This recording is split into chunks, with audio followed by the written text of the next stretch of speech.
Well, Comrade SANUSI Maikudi is still with us in the studio, and we're talking about the crisis in southern Kaduna and the way forward.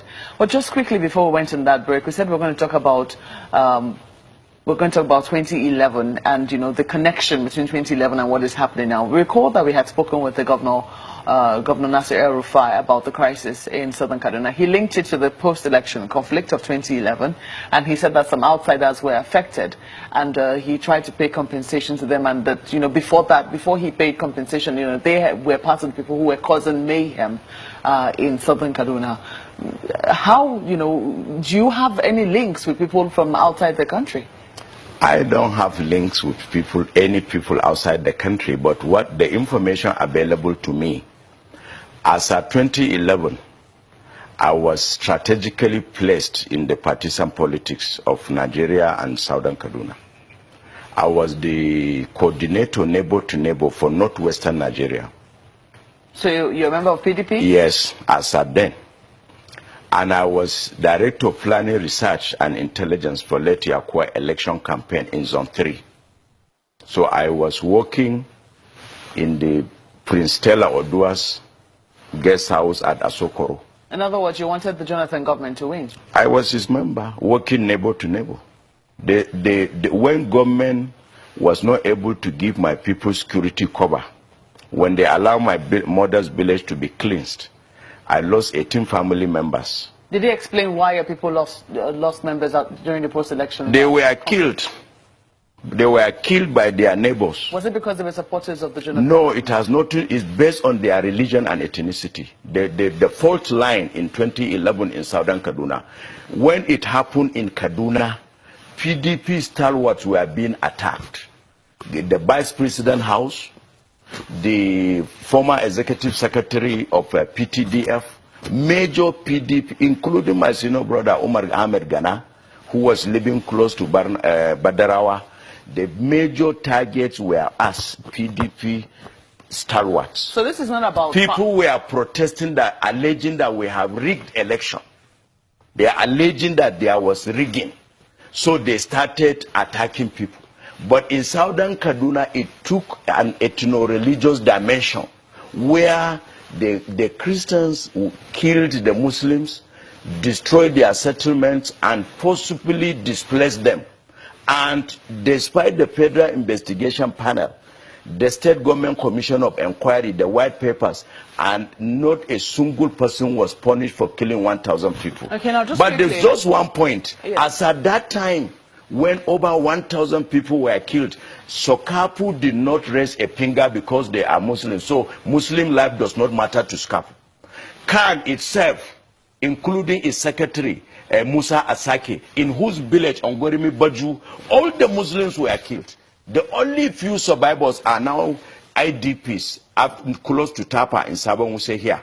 You can go there and confirm, you can interview them. That is why we are bringing all the IDPs of 2011 to a seminar at Kaduna on the 2011 first election violence. A book has been authored documenting who did what and who suffered what. How is it going to be a solution to the current crisis? Thank you very much. You consider yourself as a doctor.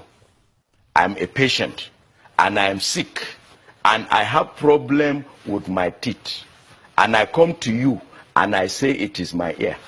You give me medication for teeth while the ailment here will continue and there is no sickness here, so no solution. The Sokapu, the Khan are dishonest. With all due respect, they are not portraying the problem as it is. It is the current dimension is farmers versus herdsmen. Yes. You have it in Katsina, you have it in Bauchi, you have it in Kano, you have it all over the country. Why is it giving religious connotation in southern Kaduna? Because they want to do propaganda. They are politicizing the matter. That's not what they are supposed to do. Human life is at stake. People have been killed, are still being killed, and if something is not done, unfortunately, the way things are going, we are not addressing the matter, so more killing is likely going to happen. Unless if we say honestly, what are the issues at stake? Let me tell you what happened. Like in my mother's village, that we are displaced. Somebody encroached on the farmland, and we know him. So we said, go up our land. He refused. We went to magistrate court. The case has been going on for 2011 to now. How many years? 6 years.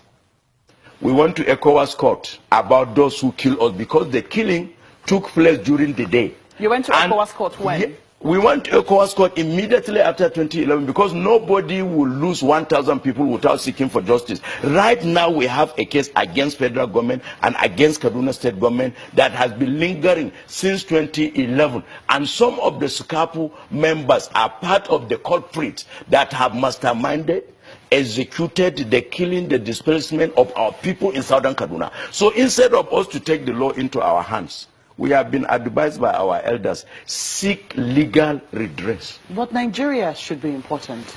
Nigeria is very important. If there is no Nigeria, you wouldn't be talking of southern Kaduna. If there is no Nigeria, Nigeria is the mother, is the cover.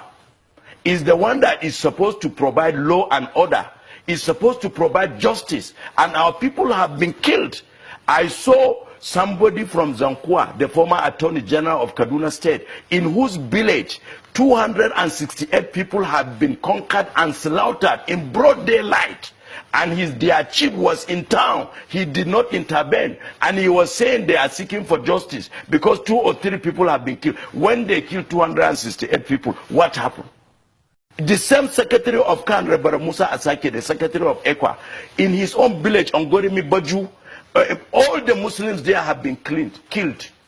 And the few survivors made of aged people, women and children, they have been 100% displaced. As of today, no single Muslim in Ongorimi Baju, let them come and contradict me. Because they don't want people who know the facts to open their mouth. We went to court because we are seeking justice judicially. We don't want to take the law into our hands. But some people decide to take the law into their hands because the judicial system has refuse to deliver justice. Some people have become radicalized. Comrade, I'm afraid that, we've totally run out of time. We wish you had more time to, discuss solutions very, very clearly and more succinctly. But I guess we will definitely keep this on the radar. Comrade Sanusi Maikudi is the Dania Jama'ah of Jama'ah Emirate and also a community leader of Southern Kaduna Muslims, and he's also a conflict resolution student. Sunrise Daily will continue in just a moment with another perspective on this particular matter. Just stay with us.